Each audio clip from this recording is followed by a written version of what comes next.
नमस्कार दोस्तों, electrical technician channel में आपका स्वागत है। दोस्तों, आज का वीडियो हमारा विंडो एसी के वायरिंग के बारे में है। दोस्तों, जो हमारा विंडो एसी होता है, उसके अंदर जो वायरिंग किया जाता है वो दो टाइप से किया जाता है। पहला जो वायरिंग किया जाता है वो पीएससी टाइप से किया जाता है, यानी कि permanent split capacitor. Second type से जो वायरिंग किया जाता है वो सीएसआर टाइप से किया जाता है। इसका मतलब ये है कि कैपेसिटर स्टार्ट, कैपेसिटर रन। ठीक है दोस्तों, आज के इस वीडियो के द्वारा मैं आपको केवल पीएससी टाइप का वायरिंग बताऊंगा। तो चलिए दोस्तों, देखते हैं यहाँ पे जो हमारा विंडो एसी होता है उसके अंदर क्या क्या लगाना पड़ता है।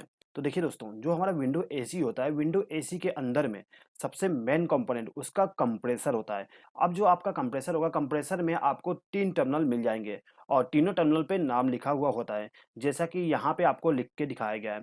जो हमारा पहला टर्मिनल है वो सी है, बीच वाला एस और तीसरा आर है। ठीक है, सी का मतलब होता है कॉमन, एस का मतलब स्टार्ट और आर का मतलब रन। ठीक है दोस्तों, तो यहाँ पे जो हमारा कंप्रेसर था उसके 3 टर्मिनल हैं और तीनों टर्मिनल पे हम किस प्रकार से वायरिंग करेंगे उसको मैं आपको आगे बताऊंगा। अब जो हमारा विंडो एसी है, विंडो एसी के अंदर में एक फैन भी इस्तेमाल किया जाता है।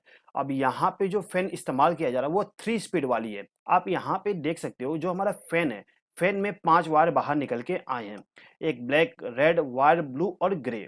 ठीक है, अब यहाँ पे जो ब्लैक वायर होता है वो सबसे हाई स्पीड होता है, रेड वायर आपका मीडियम स्पीड और व्हाइट वायर आपका लो स्पीड होता है। अब जो हमारा ब्लू वायर है ये हमारा फेस सप्लाई के लिए होता है, यानी कि हमारा जो इनकमिंग पावर सप्लाई आता है वो इस ब्लू वायर में दिया जाता है। उसके बाद में ये जो ग्रे वायर है, ग्रे वायर में हमें कैपेसिटर के द्वारा पावर सप्लाई को देना पड़ता है। ठीक है, यानी कि स्टार्टिंग कैपेसिटर का पावर सप्लाई हमारे इस मोटर में जाएगा, इस ग्रे वायर के द्वारा। ठीक है दोस्तों, किसी किसी मोटर में आपको जो कलर कोडिंग दिया गया है वो अलग भी हो सकता है। आपका जो मोटर होता है उस मोटर के ऊपर में एक डाटा प्लेट होता है, डाटा प्लेट के ऊपर में लिखा होगा कि कौन सा वायर किस लिए उपयोग किया गया है। ठीक है, तो वहां पे आप देख के उसका वायरिंग कर सकते हैं। ठीक है, उसके बाद में जैसा कि मैंने आपको बताया कि हमारा जो फैन है उसमें एक कैपेसिटर का भी कनेक्शन करना पड़ेगा, तो यहाँ पे हमें एक ड्यूअल कैपेसिटर का उपयोग करना पड़ता है। यहाँ पर ड्यूअल कैपेसिटर का मतलब ये है कि यहाँ से जो हमारा कैपेसिटर है इसमें से हम दो पावर सप्लाई दे सकते हैं। एक पावर सप्लाई हम फैन को देंगे, दूसरा कंप्रेसर को देंगे। उसके बाद में यहाँ पे हम एक थर्मोस्टेट का भी उपयोग करेंगे। थर्मोस्टेट का काम यहाँ पे ये रहेगा कि यहाँ पे जो हमारा टेम्परेचर है उसको सेंस करेगा, और यदि आपका रूम का टेम्परेचर कम है तो ये क्या करेगा, पावर सप्लाई को ब्रेक कर देगा, यानी कि हमारे कंप्रेसर जो रन कर रही थी उसको बंद कर देगा। उसके बाद में यहाँ पर हम एक सिलेक्टर स्विच का भी उपयोग करेंगे। अब यहाँ पे जो सिलेक्टर स्विच उपयोग किया जा रहा है उसके द्वारा हम फैन के स्पीड को कंट्रोल करेंगे। ठीक है, उसके बाद में यहाँ पे पावर सप्लाई देने के लिए हम प्लग टॉप का भी इस्तेमाल करेंगे। अब दोस्तों देखिएगा, यहाँ पे जो हमारा कैपेसिटर है, इस कैपेसिटर में जो नाम लिखा गया है CFH, इसका मतलब क्या है एक बार समझ लीजिए। देखिएगा दोस्तों, यहाँ पे जो सी लिखा हुआ है इसका मतलब होता है कॉमन, यानी कि हमारा जो फेस सप्लाई होगा इसको लाके हमें इस सी टर्मिनल पे कनेक्ट करना पड़ता है, यानी कि इनकमिंग पावर सप्लाई हमें सी टर्मिनल पे देना पड़ता है। उसके बाद में यहाँ पे जो एफ लिखा हुआ है, एफ का मतलब होता है फैन। हम क्या करते हैं, एफ टर्मिनल से वायर को कनेक्ट करके ले जाएंगे और जो हमारा फैन है उसको स्टार्टिंग पावर सप्लाई दे देंगे। ठीक है, उसके बाद में यहाँ पे एच लिखा हुआ है, एच का मतलब होता है हर्न। हम टर्मिनल से हम क्या करते हैं, एक वायर को कनेक्ट करके ले जाते हैं और जो हमारा कंप्रेसर है उसको स्टार्टिंग पावर सप्लाई दे देते हैं। अब चलिए दोस्तों, जो हमारा विंडो एसी होता है उसका वायरिंग किस प्रकार से करते हैं एक बार समझ लेते हैं। तो देखिएगा, यहाँ पे जो हमारा प्लग टॉप है, प्लग टॉप का जो दाहिना पिन होता है, यानी कि राइट हैंड साइड वाली जो पिन है, इस पिन से हम एक वायर को कनेक्ट करके ले जाएंगे और जो हमारा कैपेसिटर है इसका जो सी टर्मिनल है उसके साथ कनेक्शन कर देंगे। यहाँ पे जैसे मैंने आपको बताया था कि सी मतलब कॉमन होता है, यानी कि हमारा जो फेस सप्लाई है उसको डायरेक्ट ला के सी वाले टर्मिनल पे कनेक्ट कर देंगे। अब दोस्तों देखिए, ये जो हमारा फैन है इस फैन को इनपुट पावर सप्लाई देना पड़ेगा, यानी कि इनकमिंग पावर सप्लाई देना पड़ता है। तो इनकमिंग पावर सप्लाई देने के लिए हम क्या करते हैं, ये जो हमारा कैपेसिटर है, इस कैपेसिटर में जो सी टर्मिनल है इसमें से एक वायर को कनेक्ट करके ले जाएंगे और इसको ले जाके ब्लू वाले वायर के साथ कनेक्ट कर देंगे। जैसा कि मैंने आपको बताया था कि जो हमारे इनपुट पावर सप्लाई होगा उसको हमें ब्लू वायर में कनेक्ट करना पड़ता है। तो यहाँ पे हमने क्या किया, सी वाले टर्मिनल से एक वायर को कनेक्ट करके इस ब्लू वाले वायर के साथ कनेक्ट कर दिया, यानी कि हमने इस फैन को इनपुट पावर सप्लाई दे दी है। अब दोस्तों देखिए, यहाँ पे जो कंप्रेसर इस्तेमाल किया गया है इस कंप्रेसर को भी इनपुट पावर सप्लाई देना पड़ता है। तो इस कंप्रेसर को फेस सप्लाई देने के लिए हम क्या करेंगे, ये जो हमारा कैपेसिटर है, कैपेसिटर में जो कॉमन टर्मिनल है इसी कॉमन टर्मिनल से एक वायर को कनेक्ट करके ले जाएंगे और जो हमारा कंप्रेसर है उसके सी वाले टर्मिनल के साथ कनेक्शन कर देंगे। सी का मतलब होता है कॉमन। ठीक है, तो यहाँ पर हमने इनपुट पावर सप्लाई दे दी है।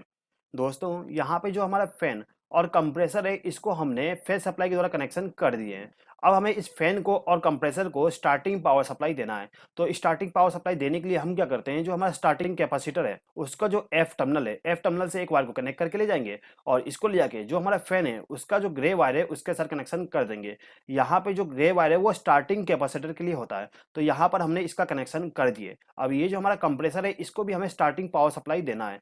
तो इसको स्टार्टिंग पावर सप्लाई देने के लिए हम क्या करेंगे, ये जो हमारा एच टर्मिनल है इस टर्मिनल से एक वायर को कनेक्ट करके ले जाएंगे और जो हमारा कंप्रेसर है उसके एस वाले टर्मिनल के साथ कनेक्ट कर देंगे। एस का मतलब स्टार्टिंग होता है, इसीलिए हमें इस टर्मिनल पे वायर को कनेक्ट करना पड़ता है जो कि कैपेसिटर के द्वारा आता है। ठीक है, तो यहाँ पे जो हमारा कैपेसिटर था उसके द्वारा जितने भी वायर कनेक्शन करने थे सबके सब कंप्लीट हो गए हैं। अब हम क्या करेंगे, ये जो हमारा प्लग टॉप है, प्लग टॉप का जो लेफ्ट हैंड साइड वाली पिन है यानी कि ये वाली पिन, इस पिन से हम न्यूट्रल सप्लाई को लेके जाते हैं और इसको ले जाके हमारा जो रोटरी स्विच है यानी कि सेलेक्टर स्विच है उसका जो जीरो वाली टर्मिनल है उसमें कनेक्शन कर देंगे। दोस्तों यहाँ पे जो हमारा रोटरी स्विच है, यदि आप इसके टर्मिनल को वेरीफाई करना चाहते हैं कि कौन सा हाई के लिए, कौन सा लो के लिए, कौन सा मीडियम स्पीड के लिए, तो उसके लिए आप कंटिन्यूटी टेस्ट करके इसको पता कर सकते हैं। आप क्या करिए, आपका जो सिलेक्टर स्विच है उसका जो पोजीशन है यानी कि मीडियम पोजीशन पर रख दीजिए और कंटिन्यूटी करिए, वहां पे आपको पता चल जाएगा कि कौन सा टर्मिनल किसके लिए है। एक बार लो स्पीड पे कर दीजिए, एक बार हाई स्पीड पे, एक बार मीडियम स्पीड पे, तो आपको मालूम चल जाएगा कि कौन सा टर्मिनल किसके लिए उपयोग किया गया है। ठीक है, जीरो नंबर टर्मिनल हमारा कॉमन टर्मिनल होता है यानी कि हमें इनपुट पावर सप्लाई यहाँ पे देना पड़ता है। यहाँ पे जो हमारा रोटरी स्विच है इसमें हम न्यूट्रल सप्लाई का कनेक्शन कर रहे हैं। ठीक है दोस्तों, यहाँ पे जो हमारा थर्मोस्टेट है, थर्मोस्टेट को हम इनपुट पावर सप्लाई इस 4 नंबर टर्मिनल से देंगे यानी कि यहाँ से एक वायर को कनेक्ट करके ले जाएंगे और जो हमारा थर्मोस्टेट है उसको इनपुट पावर सप्लाई दे देंगे।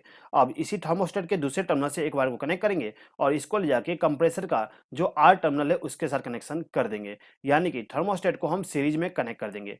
अब जैसे ही हमारा जो थर्मोस्टेट है वो टेम्परेचर को सेंस करेगा यानी कि हमारा जो रूम का टेम्परेचर वो कम हो जाता है, तो ये क्या करेगा, न्यूट्रल पावर सप्लाई को ब्रेक कर देगा। अब जैसे ही हमारा थर्मोस्टेट न्यूट्रल सप्लाई को ब्रेक करता है तो हमारा जो कंप्रेसर है वो बंद हो जाएगी। अब यहाँ पे हमारे पास 3 टर्मिनल और हैं, 1, 2 और 3 टर्मिनल। ठीक है, इनका कनेक्शन हम फैन के द्वारा करेंगे यानी कि हमारा जो 1 नंबर टर्मिनल है उसके द्वारा हम एक वायर को कनेक्ट करके ले जाएंगे और इसको ले जाके ब्लैक वायर के साथ कनेक्शन कर देंगे। दोस्तों ये जो हमारा 1 नंबर का टर्मिनल है वो हाई स्पीड के लिए होता है। उसके बाद में ये जो हमारा 3 नंबर का टर्मिनल है इस टर्मिनल से एक वायर को कनेक्ट करके ले जाएंगे और जो हमारा रेड वायर है उसके साथ कनेक्शन कर देंगे।